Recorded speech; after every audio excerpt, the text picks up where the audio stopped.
Alors, c'est l'occasion de parler du texte, mais un peu plus créatif que ce qu'on a fait hier.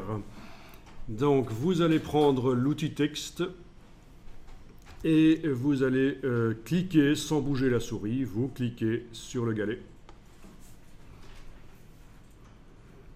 Et alors, vous tapez quelque chose. Vous agrandissez. Édition, transformation manuelle. Vous remarquez que je change la taille du texte par transformation manuelle. Donc ça veut dire qu'au départ, je ne m'occupe même pas de ce qui est réglé là comme valeur quand je commence à utiliser l'outil texte. Je sais que dès que je l'ai tapé, le texte, je peux agrandir.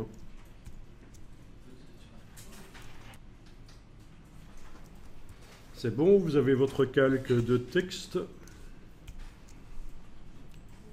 Bien. On va lui donner une courbure. Alors, il existe un système dans Photoshop qui peut bouger le texte en fonction de l'objet qui se trouve derrière, pour donner l'impression que ça épouse. C'est ce qu'on appelle le Displacement Map.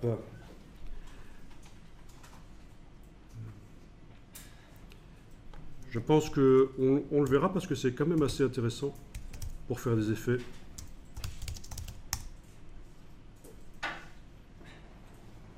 Voilà.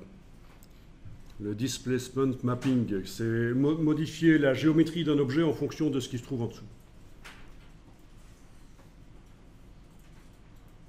C'est pas très difficile, mais si vous ne savez pas que ça existe, vous n'allez jamais le trouver en fait. Et donc nous, on va faire une déformation ici par enveloppe qui est différente. C'est une approche différente. Donc vous avez actuellement un calque de texte tout à fait normal. On va aller cliquer là dans les options de texte. Pendant que l'outil texte est activé, vous avez les options de créer un texte déformé.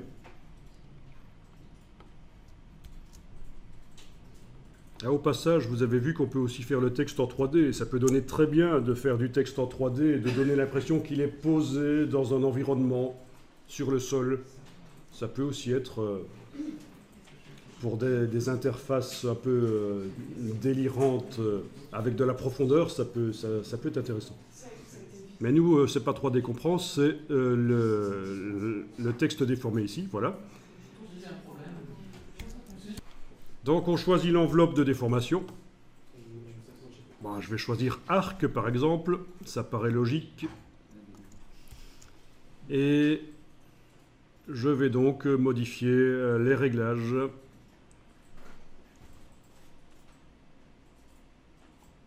L'inflexion. Alors c'est quelque chose qui est dynamique, c'est-à-dire que je vais pouvoir retourner dedans autant de fois que je veux pour aller modifier.